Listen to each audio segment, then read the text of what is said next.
दोस्तों आज की वीडियो में हम लोग सारे प्रेपोजिशंस को पढ़ेंगे। In, into, on to, at, to, towards, within, by, until, for, since, during, from, around, along, against, across, through, above, under, below, beside, behind, between, among, before, in front of, next to. इन सभी prepositions को बिल्कुल आसान language में आपको एक ही video में पढ़ाऊँगा। दोस्तों इन सभी प्रेपोजिशन को लोकेशन, डायरेक्शन, टाइम और स्पेशल रिलेशन में कैटेगराइज किया गया है। मैं आपको सब कुछ बताऊंगा और इस वीडियो के बाद आपको बहुत अच्छी तरह से प्रेपोजिशन आ जाएंगे, ये मेरा वादा है आपसे। आप सभी का English for all YouTube channel में स्वागत है। चलिए शुरू करते हैं। सबसे पहले देखते हैं प्रेपोजिशन ऑफ लोकेशन को। लोकेशन के लिए 3 प्रेपोजिशन यूज़ होते हैं, इन, ऑन और एट। लोकेशन भी 3 जगह पर डिवाइडेड होती है। एक होता है सरफेस, जब कोई चीज़ सरफेस से चिपकी हुई रखी होती है ना, वहाँ पर आप यूज़ करेंगे ऑन का। When one thing is attached to और टचिंग समथिंग, जैसे फॉर एग्जांपल अभी आपकी स्क्रीन के ऊपर एक टेबल है और टेबल के ऊपर बुक रखी हुई है। अब टेबल से बुक क्या हो रही है, टच हो रही है। अब टेबल से बुक टच हो रही है, इनके बीच में कोई भी स्पेस नहीं है, तो यहाँ पर आप यूज़ करेंगे ऑन का। The book is on the table. Side में देखो कप्स भी रखे हुए हैं टेबल के ऊपर, तो कप्स के लिए भी ऑन का यूज़ होगा। ऐसे ही यहाँ पर देखो आप लोग पाइनएप्पल रखा हुआ है टेबल के ऊपर, तो यहाँ पर भी ऑन आएगा। तो अगर कोई चीज़ सरफेस से टच कर रही है, उसके ऊपर रखी हुई है, वहाँ पर हम यूज़ करेंगे ऑन का। On the table, on the floor, on the chair, इस तरह से आप यूज़ करेंगे। अच्छा जी, दूसरा है इनक्लोज्ड एरिया। इनक्लोज्ड एरिया के लिए यूज़ होता है इन। देखो जब कोई चीज़ किसी चीज़ के अंदर होती है ना, कवर्ड होती है, वहाँ पर आप यूज़ करेंगे इन का। When something is inside something, जैसे मान लो ये बिल्डिंग है, अब इस बिल्डिंग के अंदर मैं हूँ, चारों तरफ से सराउंडेड हूँ, कवर्ड हूँ। और मैं आपको बताऊँ कवरिंग फिजिकल भी हो सकती है और वर्चुअल भी हो सकती है। मेरे ऊपर छत है, नीचे फ्लोर है, आजू बाजू दीवारें, तो यहाँ पर आप इनका यूज़ करेंगे, जैसे in a box, in a room, in a country, in a building. Preposition of location में थर्ड टाइप है पॉइंट का, और पॉइंट के लिए आप यूज़ करेंगे एट का। जैसे मान लो आप दिल्ली में रहते हो। अब दिल्ली तो बहुत बड़ा एरिया है, बहुत सारे एरिया आते हैं इसमें, लेकिन अगर एक स्पेसिफिक लोकेशन के बारे में अगर आपको बोलना है, अगर मैं कहूँ कि मैं बल्ली मारन में रहता हूँ। अब बल्ली मारन तो बहुत छोटी सी गली है, दिल्ली बहुत बड़ा है, लेकिन दिल्ली में एक छोटी सी जगह है बल्ली मारन, स्पेसिफिक हो गया ना यहाँ पर। तो फिर मैं कहूँगा आई लिव एट बल्ली मारन इन दिल्ली। छोटी लोकेशन के लिए, स्पेसिफिक जगह के लिए आप एट का यूज़ करते हो। जैसे मैंने कहा एट द डोर। अब पूरे कमरे को छोड़कर, किचन वगैरह को छोड़कर, बालकनी को छोड़कर मैं दरवाजे पर खड़ा हूँ, स्पेसिफिक लोकेशन हो गई। मैंने कहा एट ए स्कूल, तो यहाँ पर भी एक स्पेसिफिक बिल्डिंग है जहाँ की मैं बात कर रहा हूँ। अब आप कहेंगे सर अभी तो आपने बताया कि इन आता है बिल्डिंग में, इन ए स्कूल होना चाहिए यहाँ पर। हाँ, यहाँ पर इन भी आ सकता है। चलो अब मैं आपको एट और इन में डिफरेंस के बारे में बताता हूँ। जैसे मैंने कहा कि she is at the library, और मैंने कहा she is in the library, तो दोनों सेंटेंस सही है यहाँ पर, लेकिन इनका मीनिंग अलग अलग है। अगर हमें फोकस करना है लोकेशन के ऊपर, तो फिर आप एट का यूज़ करेंगे, और अगर आपने फोकस करना है बिल्डिंग के ऊपर, तो आप इन का यूज़ करेंगे। जैसे मान लो आपने मुझे कॉल करी और पूछा कि कहाँ पर हो। अब मुझे आपको लोकेशन बतानी है फ़ोन पर, लोकेशन पर मेरा पूरा फोकस रहेगा, तो मैं कहूँगा I am at the library. पूरे कॉलेज को छोड़कर, कैंटीन वगैरह को छोड़कर मैं लाइब्रेरी पर हूँ। लेकिन एक सिचुएशन ये है कि आपका फ़ोन आया और आपने कहा कि इतना धीमे धीमे क्यों बोल रहा है, थोड़ा तेज़ बोल। तो फिर मैं आपसे कहूँगा I am in the library. भैया मैं लाइब्रेरी में हूँ, ज़्यादा तेज़ नहीं बोल सकता हूँ, I am in the library. यहाँ पर मेरा मेन फोकस है बिल्डिंग के ऊपर, मेरा फोकस लोकेशन के ऊपर नहीं है, बिल्डिंग के ऊपर है कि मैं लाइब्रेरी में बैठा हुआ हूँ। बात आ रही है समझ में? जब लोकेशन मैटर करेगी तो एट का यूज़ करोगे, और जब बिल्डिंग मैटर करेगी तो इन का यूज़ करोगे। दोस्तों एट, इन और ऑन के कुछ एग्जाम्पल्स आपकी स्क्रीन के ऊपर लिखे हुए हैं, और कुछ सेंटेंसेस भी मैंने लिखे हुए हैं। आप चाहें तो वीडियो को पॉज करके पढ़ सकते हैं। चलिए आगे बढ़ते हैं। अब बात करते हैं प्रेपोजिशन ऑफ डायरेक्शन की। डायरेक्शन को भी डिवाइड किया गया है, तो सबसे पहले देखते हैं movement to a surface. Movement to a surface के लिए आप यूज़ करेंगे ऑन या फिर ऑन टू का। देखो ध्यान से समझो, एक टेबल रखी हुई है और ये शैतान बिल्ली कूद कर इस टेबल के ऊपर आ जाती है। तो यहाँ पर क्या हुआ, इसकी मूवमेंट हुई है, उछल कर आई है, कूद कर आई है, जगह चेंज हुई है, एक जगह से दूसरी जगह पर आई है। और जब जगह चेंज होती है ना, वहाँ पर यूज़ होता है ऑन टू का। The cat jumped on to the table. बात आ रही है समझ में? आराम से बैठी हुई थी ये फ्लोर के ऊपर, लेकिन ये कूद कर टेबल के ऊपर चली गई है, इसलिए हमने यहाँ पर ऑन टू का यूज़ करा है क्योंकि इसका सरफेस बदला है और मूवमेंट हुई है। बात आ रही है समझ में? लेकिन अगर ये बिल्ली टेबल के ऊपर ही है ना और टेबल के ऊपर छलांग लगा रही है, जगह चेंज नहीं हो रही, सरफेस वही है, तो फिर आप यूज़ करेंगे ऑन का। The cat jumped on the table. देखो दोनों का मतलब सेम नहीं है, अलग अलग है। एक जगह पर आपका सरफेस बदल रहा है और जब सरफेस बदलेगा तब आप यूज़ करेंगे ऑन टू का, और अगर सरफेस वही है, चेंज नहीं हो रहा है, तो फिर आप यूज़ करेंगे ऑन का। तो हमारी वीडियो को भी लाइक कर दिया करो, एजुकेशन वालों को भी थोड़ा सपोर्ट किया करो, ठीक है? देखो जैसे बॉल है, अब अगर इस बॉल की मूवमेंट होगी और ये बॉल मूव करके इस बॉक्स पर आ जाती है, तो फिर इस मूवमेंट के लिए आप ऑन टू का यूज़ करोगे। जहाँ कहीं भी मूवमेंट होगी और सरफेस बदलेगा वहाँ पर आप ऑन टू का यूज़ करोगे। इसके बाद है movement toward an enclosed area. माने जो बंद जगह होती है ना, चारों तरफ से कवर्ड होती है, वहाँ पर आप यूज़ करेंगे इन और इनटू का। जिस तरह से ऑन टू का मूवमेंट है ना, बिल्कुल ऐसे ही इनटू का भी मूवमेंट होता है। ऑन टू का अपोजिट है इनटू। जैसे for example, Ali put the cake into the oven. अब देखो केक है और अली ने क्या करा, उस केक को ओवन में रखा, तो ओवन में रखने में मूवमेंट होगी, उसको ले जाया जाएगा केक को। केक का जो सरफेस है वो बदलेगा, लेकिन एक सेंटेंस है the cake was in the oven. अब यहाँ पर सरफेस चेंज नहीं हुआ है। हो सकता है केक अंदर ओवन में घूमेगा, लेकिन उसका सरफेस तो वही रहेगा ना, तो इसीलिए हमने इन का यूज़ किया है यहाँ पर। बिल्कुल इसी तरह से ही जम्प्ड इनटू द वाटर, वह पानी में कूद गया। पहले ज़मीन पर था, फिर पानी में कूदा, तो मूवमेंट हुई है ना, सरफेस बदला है। लेकिन पानी में कूदने के बाद उसका सरफेस बदल चुका है, अब उसका सरफेस नहीं बदलेगा, तो मैं कहूँगा he was in the water, वह पानी में था। अब पानी में ऑब्वियसली मूवमेंट तो होगी उसकी, लेकिन सरफेस तो वही रहेगा। तो जब सरफेस बदलेगा तो इनटू, और अगर सरफेस नहीं बदला तो इन। नेक्स्ट है जी मूवमेंट टुवर्ड डेस्टिनेशन। यहाँ पर आप यूज़ करेंगे टू या फिर टुवर्ड का। टुवर्ड भी लिख सकते हो, टुवर्ड्स भी लिख सकते हो, एक ही बात है, कोई डिफरेंस नहीं है। एग्जाम्पल से आपको समझाता हूँ। जैसे मान लो मुझे जाना है ताजमहल। ताजमहल मेरी डेस्टिनेशन है, मुझे घूमने जाना है वहाँ पर, तो मैं कहूँगा I am going to Taj Mahal. लेकिन अगर मुझे ताजमहल नहीं जाना, लेकिन जहाँ पर मैं जा रहा हूँ ना वो ताजमहल की ही डायरेक्शन में है, ताजमहल के ही रास्ते में पड़ता है, तो मैं कहूँगा I am going towards Taj Mahal. इसका मतलब ये है कि मैं ताजमहल की ओर जा रहा हूँ, लेकिन मुझे ताजमहल नहीं जाना, कहीं और जाना है। लेकिन जो रूट है ना मेरा जाने का, वो सेम डायरेक्शन में है, ताजमहल का रूट है। बात आ रही है समझ में? जैसा कि मैंने आपको बताया कि टुवर्ड भी लिख सकते हो, टुवर्ड्स भी लिख सकते हो, एक ही बात है। टुवर्ड यूज़ करते हैं अमेरिका और कनाडा में, और टुवर्ड्स इंग्लैंड में बोला जाता है, लेकिन दोनों का मतलब सेम है। तो मान लो ताजमहल के बराबर में कोई बहुत अच्छा रेस्टोरेंट है, मुझे रेस्टोरेंट में जाना है, लेकिन वो रास्ता ताजमहल का ही है, तो मैं कहूँगा I am going towards Taj Mahal. लेकिन अगर मैं ताजमहल में ही जा रहा हूँ तो मैं कहूँगा I am going to Taj Mahal, मतलब मैं कहीं और नहीं जा रहा हूँ भैया, ताजमहल ही जा रहा हूँ घूमने। आगे बढ़ते हैं। अब आ जाओ प्रेपोजिशन ऑफ टाइम पर। टाइम भी दो तरह के होते हैं, एक होता है पॉइंट टाइम और एक होता है एक्सटेंडेड टाइम। पॉइंट टाइम वो होता है जो एक्सटेंड नहीं हो सकता है, सिंपल सी बात है। जैसे मान लो मंडे, अब मंडे पूरे हफ्ते में एक ही आता है, पॉइंट है वो एक।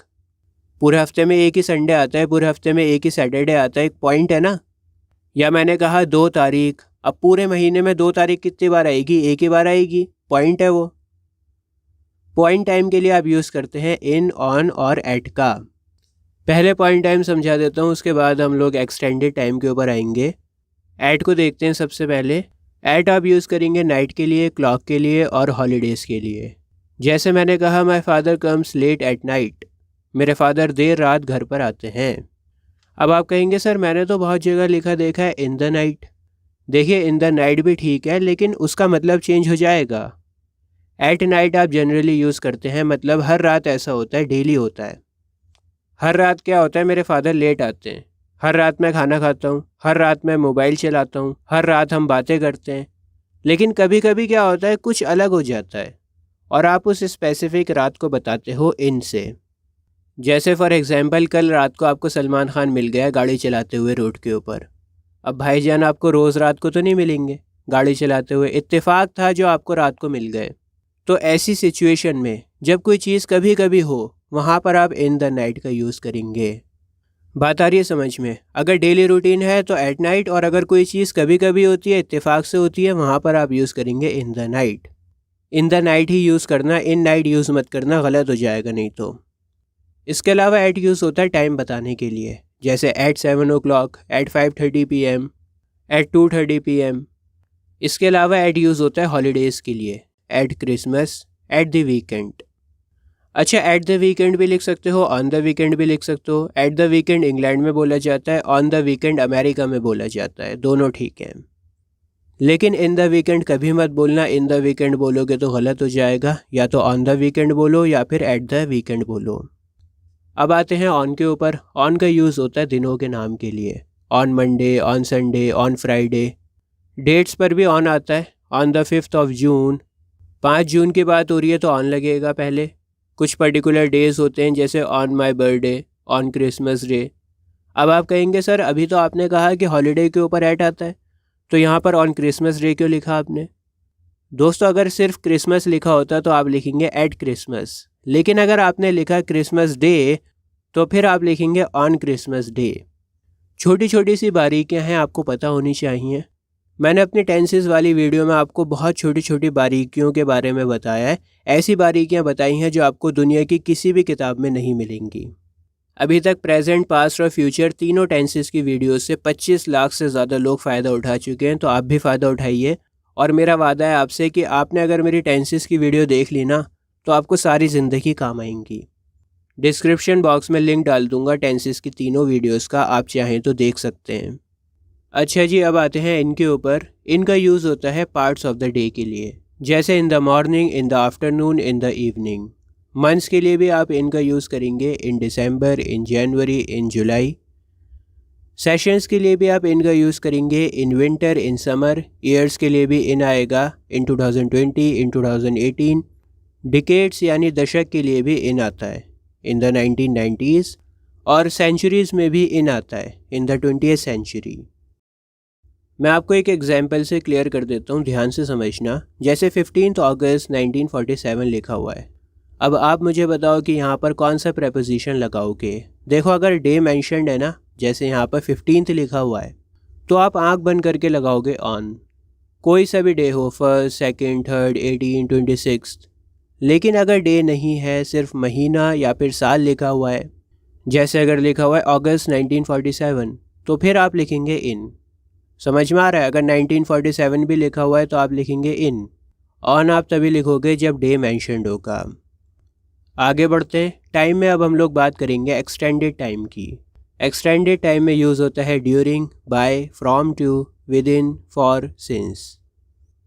ड्यूरिंग का मतलब होता है दौरान, जैसे ड्यूरिंग द समर वेकेशन, माने समर वेकेशन के बीच में, समर वेकेशन के दौरान, जब समर वेकेशन स्टार्ट हुए और ख़त्म हुए उसके दरमियान। जैसे ड्यूरिंग प्रेगनेंसी, अब प्रेगनेंसी 9 महीने की होती है, तो इस 9 महीने के टाइम पीरियड को बयां कर रहे हैं।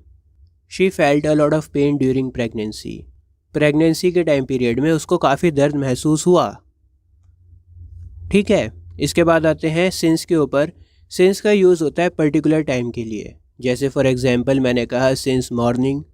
अब एक पर्टिकुलर टाइम है, आपको पता है कि मॉर्निंग का टाइम क्या होता है।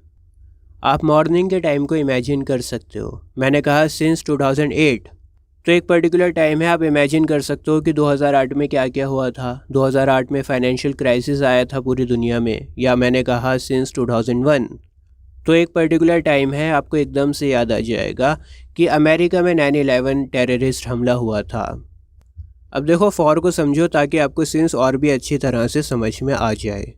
फॉर किसी भी स्पेसिफिक टाइम के लिए यूज़ नहीं होता है। जैसे मैंने कहा फॉर 2 hours। अब 2 घंटे में क्या आप कुछ अंदाज़ा लगा सकते हो? आपको तो नहीं पता कि कौन से 2 घंटे की बात हो रही है। रात के 2 घंटे भी हो सकते हैं, सुबह के 2 घंटे भी हो सकते हैं। जैसे मैंने कहा 10 दिन, अब कौन से 10 दिन है? गर्मियों के 10 दिन है, सर्दियों के 10 दिन है, कौन सा महीना आपको तो नहीं पता। जैसे मैंने कहा 5 साल, अब कौन से 5 साल हैं आपको नहीं पता, लेकिन सिंस में आपको पता होगा। जैसे सिंस दिसंबर, अब आपको पर्टिकुलर टाइम मिल गया है। आपको पता है कि दिसंबर में सर्दियाँ आती हैं, क्रिसमस आता है, साल ख़त्म होता है। समझ पा रहे हो? सिंस और फॉर को मैंने टेंसेस वाली वीडियो में बहुत अच्छी तरह से एग्जाम्पल्स के साथ में समझाया है। अगर आपको क्लियर नहीं हुआ तो टेंसेस वाली वीडियोस को देख लेना। टेंसेस वाली वीडियोस को तो आपको ज़रूर देखना चाहिए, चाहे आपको टेंसेस आते हों या नहीं आते हों, क्योंकि उसमें कुछ ना कुछ आपको ज़रूर सीखने को मिलेगा और आपकी फ़ाउंडेशन मज़बूत होगी। टेंसेस से आपकी फ़ाउंडेशन मज़बूत होती है, उसका लिंक मैं डिस्क्रिप्शन में डाल रहा हूँ। इसके बाद है फ्रॉम टू। ये बताता है टाइम को जब कोई चीज़ शुरू होती है और ख़त्म होती है। जैसे from 8 AM to 7 PM, from 9 AM to 12 PM। सुबह 9 बजे शुरू होगा, दोपहर 12 बजे ख़त्म हो जाएगा। सिंपल है, ज़्यादा समझाने की बात नहीं है। इसके बाद आता है बाय। बाय का यूज़ वहाँ पर होता है जब आपके पास में एक डेडलाइन होती है और आपको उस डेडलाइन पर या उससे पहले काम ख़त्म करना होता है। जैसे मैंने कहा संडे तक काम ख़त्म हो जाएगा। अब संडे आखिरी तारीख है, संडे पर तो काम ख़त्म होना ही होना है, लेकिन संडे से पहले भी ख़त्म हो सकता है। जैसे मैंने कहा कि तुम्हारे पास 16 तारीख तक का टाइम है, 16 तारीख तक ये काम ख़त्म करके दो। अब 16 तारीख तुम्हारी डेडलाइन है, 16 तारीख पर तो काम ख़त्म ही होगा, लेकिन हो सकता है कि 14 को ख़त्म हो जाए, 15 को ख़त्म हो जाए, 12 तारीख को काम ख़त्म हो जाए। लेकिन 16 तारीख क्या है, लास्ट डेट है, तुम्हारी डेडलाइन है। तो मैं कह सकता हूँ the work will be done by Sunday. Sunday deadline है यहाँ पर। संडे तो ख़त्म हो ही जाएगा, लेकिन हो सकता है कि सैटरडे को ख़त्म हो जाए या फ्राइडे को ख़त्म हो जाए। I will do it by tomorrow, माने मैं कल तक काम ख़त्म कर दूँगा। कल आखिरी तारीख है, कल से पहले पहले मैं काम ख़त्म कर दूँगा। साथ के साथ मैं आपको अंटिल के बारे में भी बताता चलता हूँ। बच्चे बहुत कंफ्यूज होते हैं अंटिल और बाय में। अच्छा, अंटिल और टिल एक ही बात है, ठीक है, कंफ्यूज मत होना। अंटिल का भी यूज़ कर सकते हो आप, टिल का भी यूज़ कर सकते हो। अंटिल का यूज़ आप तब करेंगे जब कोई काम किसी पर्टिकुलर टाइम पर ही ख़त्म होगा, वहीं तक चलता रहेगा। जैसे मान लो आप ऑफिस में जाते हो, शाम तक काम करते हो, बढ़िया काम करते हो बैठकर, और 6 बजे आपकी ड्यूटी ख़त्म होती है डेली। तो 6 बजे तक काम करोगे ना डेली। ऐसा तो नहीं है कि 5 बजे कभी ख़त्म हो गया तो आ गए घर, या 4 बजे ख़त्म हो गया तो घर आ गए। 6 बजे तक लग के काम करोगे, काम चलता रहेगा और एक फ़िक्स टाइम पर आकर ख़त्म होगा। शी वर्क्स अंटिल 6 o'clock, वह 6 बजे तक काम करती है। लेकिन बाय में ऐसा नहीं होता है। बाय में क्या होता है कि आपके पास एक डेडलाइन है, या तो उस डेडलाइन पर काम ख़त्म होगा या उससे पहले भी ख़त्म हो सकता है। जैसे अगर मैं कहूँगा बाय 6 o'clock, तो इसका मतलब हो जाएगा कि 6 बजे तो आपको काम ख़त्म करके देना ही है, लेकिन हो सकता है कि 6 बजे से पहले भी काम ख़त्म हो जाए। और अगर अंटिल 6 o'clock लिखा तो इसका मतलब होगा कि 6 बजे तक काम चलता रहेगा और 6 बजे काम होना बंद होगा। जैसे अगर मैं कहूँ you can use my phone until 8 o'clock, तुम मेरा फ़ोन 8 बजे तक इस्तेमाल कर सकते हो। 7:59 तक मेरा मोबाइल इस्तेमाल करो, लेकिन 8 बजे मैं तुमसे अपना फ़ोन ले लूँगा। एक फ़िक्स टाइम आपने बता दिया और कहा कि 8 बजे तक इस्तेमाल कर लो, लेकिन 8 बजे के बाद मैं ले लूँगा, ठीक है। फिर आता है जी within. For example, you should receive a reply within 7 days। अब देखो, इसका मतलब है कि आपको 7 दिन के अंदर अंदर रिप्लाई मिल जाना चाहिए। अब विद इन 7 days का मतलब है कि पहले भी मिल सकता है, ज़रूरी नहीं है कि 7वें दिन ही जाकर मिले। पहले दिन भी मिल सकता है, दूसरे दिन भी मिल सकता है, तीसरे दिन, चौथे दिन, 5वें दिन, 7 दिनों में कभी भी मिल सकता है, लेकिन 7 दिन के अंदर अंदर मिलेगा। सिंपल है, कुछ ज़्यादा समझाने की ज़रूरत नहीं है। आगे बढ़ते हैं और बात करते हैं स्पेशल रिलेशन की। स्पेशल रिलेशंस में एक टाइप होता है लिमिट्स का, और लिमिट्स में आते हैं अराउंड और अलोंग। सबसे पहले अराउंड को देखते हैं। जैसे देखो, ये ऑक्टोपस है और इसके गोल गोल चक्कर लगा रहे हैं ये लोग, यहाँ पर अराउंड का यूज़ होगा। जैसे ये रॉकेट है, प्लैनेट के गोल गोल चक्कर लगा रहा है, तो यहाँ पर भी अराउंड का यूज़ होगा। जब कोई चीज़ गोल गोल चक्कर लगाती है, वहाँ पर अराउंड का यूज़ होता है। और अलोंग का यूज़ कहाँ पर होता है? अलोंग का मतलब होता है in a line matching the length और डायरेक्शन। जैसे देखो, ये इंसान है और ये उसी डायरेक्शन में जा रहा है जिस डायरेक्शन में रेलवे ट्रैक बिछा हुआ है। A man walking along the railway, it means कि वो आदमी पैरेलल चल रहा है रेलवे ट्रैक के। जैसे walking along the road, road के साथ साथ में चल रहा है पैरेलल। भाई देखो, रेलवे ट्रैक जहाँ पर है वहीं पर ये आदमी जा रहा है, पैरेलल चल रहा है उसके, तो यहाँ पर हम लोग अलॉन्ग का यूज़ करते हैं जब हम पैरेलल चलते हैं। अब मैं आपको बताता हूँ रिलेटिव पोजीशन के बारे में। इसमें बहुत सारे प्रेपोजिशन आते हैं और मैं शुरुआत कर रहा हूँ ओवर से। ओवर का यूज़ आप तब करते हैं जब आपके ऊपर कोई चीज़ हो। जैसे for example, the birds are flying over my head, चिड़ियाँ मेरे सर के ऊपर से उड़ रही हैं। जैसे ये देखो अम्ब्रेला पकड़ रखी है इसने, तो आप यहाँ पर भी ओवर का यूज़ करेंगे क्योंकि अम्ब्रेला उसके सर के ऊपर है, holding an umbrella over his head. जैसे मान लो मैंने अपने कान बंद कर लिए, तो यहाँ पर भी मैं लिखूँगा I put my hands over my years.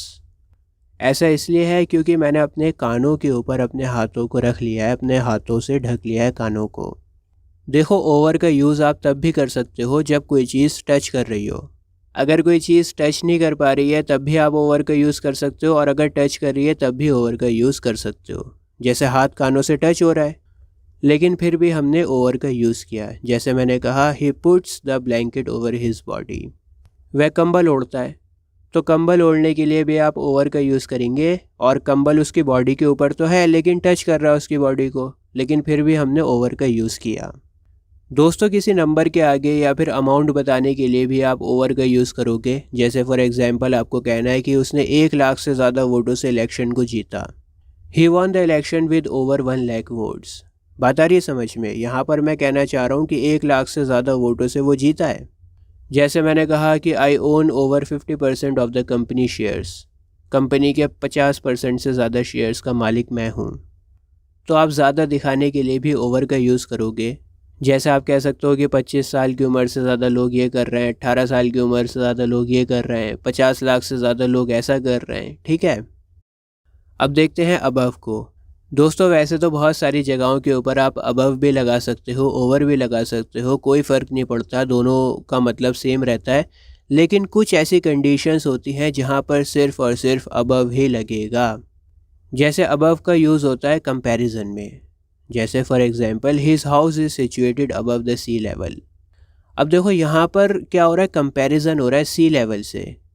C level और उसके घर का कंपैरिजन हो रहा है कि उसका घर ऊंचा है सी लेवल से। तो कंपैरिजन हो गया ना, उसके घर को किससे ऊंचा दिखाया है? सी लेवल से ऊंचा दिखाया है। जैसे मैंने कहा we were flying above the clouds. देखो यहाँ पर भी आप क्लाउड्स के साथ में कंपैरिजन कर रहे हो। आप कह रहे हो कि हम बादलों के ऊपर उड़ रहे हैं। बात आ रही है समझ में? किससे ऊपर उड़ रहे हैं? बादलों से ऊपर उड़ रहे हैं। तो बादलों से कंपैरिजन हो गया, जितने ऊपर बादल उड़ते हैं उससे भी ज़्यादा ऊपर उड़ रहे हैं। जैसे a captain in the navy ranks above a captain in the army. Navy का जो कैप्टन होता है उसकी रैंक ऊपर होती है भैया आर्मी के कैप्टन से।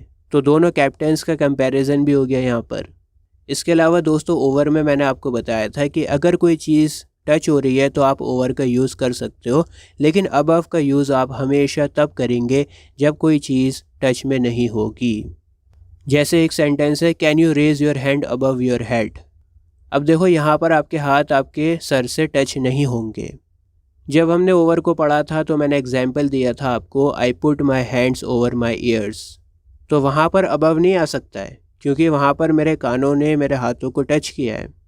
लेकिन यहाँ पर can you raise your hand above your head पर इसमें हाथ टच नहीं हो रहा है, कोई कांटेक्ट नहीं हो रहा है इसमें, इसलिए हमने अबव का यूज़ किया। तो अबव का यूज़ आप वहाँ पर करेंगे जहाँ पर कोई भी टचिंग नहीं होगी। दोस्तों अबव का यूज़ हम टेम्परेचर के लिए भी करते हैं।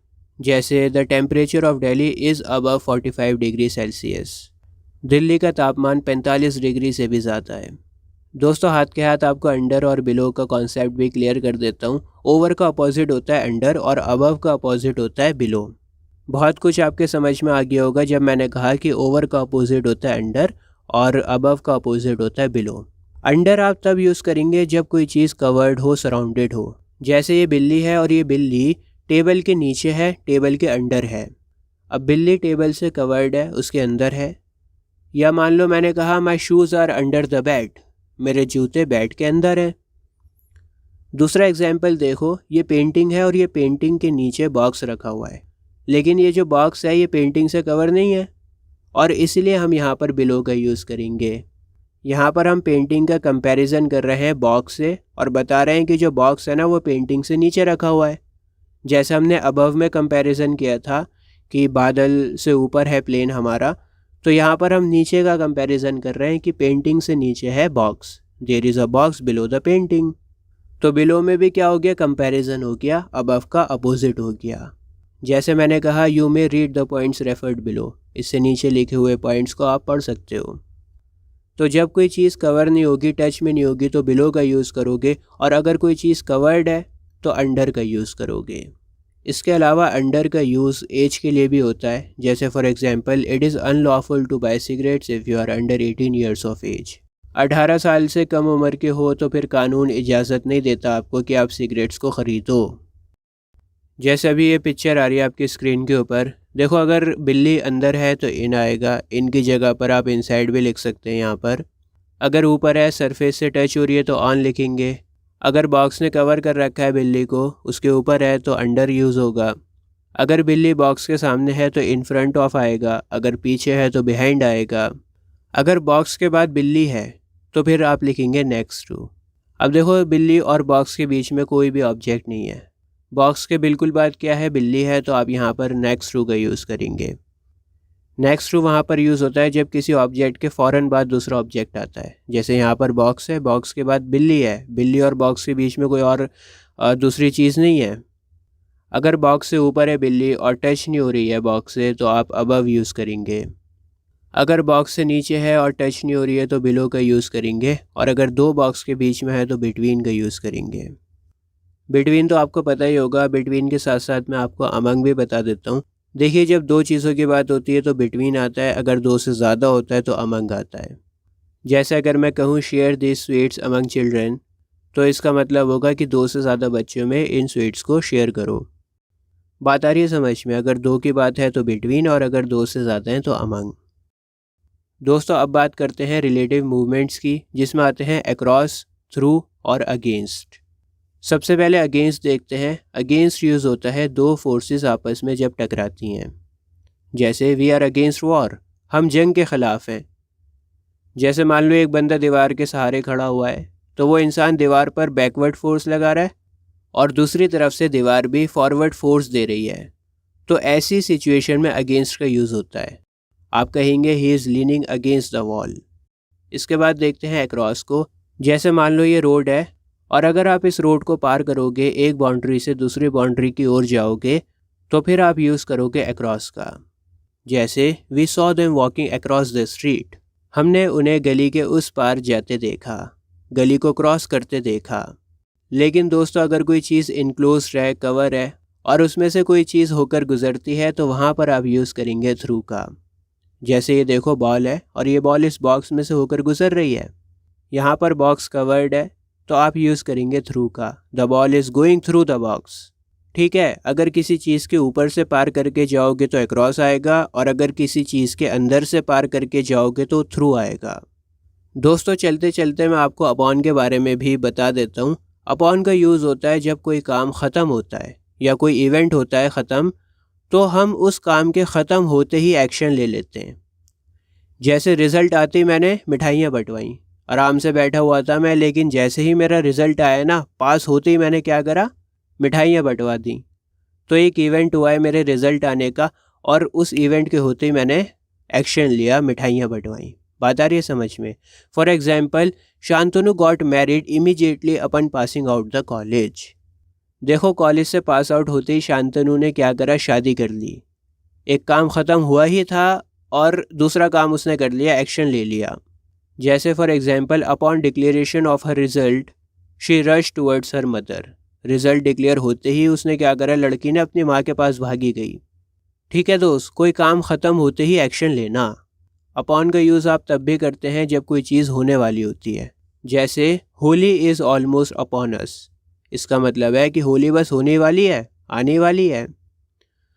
तो कोई भी प्रोग्राम हो, इवेंट हो, हॉलीडे हो, फेस्टिवल हो, जो होने वाला होता है वहाँ पर भी आप अपॉन का यूज़ करेंगे। जैसे exams will soon be upon us, माने एग्ज़ाम्स बस आने वाले हैं, शुरू होने वाले हैं। His payment is going to be due upon us, उसकी पेमेंट हम पर ड्यू होने ही वाली है। दोस्तों जिस तरह से हमने ऑन टू पढ़ा था ना, वैसे ही मूवमेंट के लिए अपॉन का यूज़ भी हो सकता है।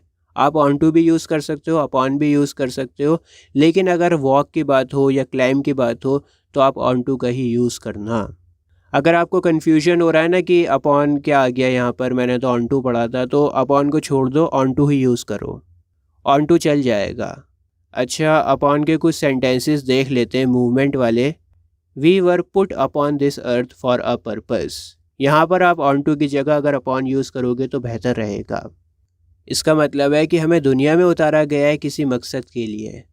भाई हम लोग मानते हैं ना कि आसमान से आए हैं हम लोग, तो कह रहे हैं कि हमें दुनिया में लाया गया है, दुनिया में उतारा गया है किसी मकसद के लिए। ही फेल अपन द ग्राउंड, वह ज़मीन पर गिर पड़ा। यहाँ पर भी मूवमेंट हुई है, ज़मीन पर जाके गिर पड़ा वो, ठीक है। दोस्तों अभी आपकी स्क्रीन के ऊपर एक प्लेलिस्ट आ रही है, इस प्लेलिस्ट पर क्लिक करके आपको बहुत ही आसान लैंग्वेज में इंग्लिश ग्रामर मिल जाएगी। सभी ग्रामर के टॉपिक्स को मैं बहुत ही आसान लैंग्वेज में कवर कर रहा हूँ ताकि कोई भी ग्रामर को समझ सके। उम्मीद है आज की वीडियो से आपको कुछ ना कुछ सीखने को मिला होगा। जय हिंद।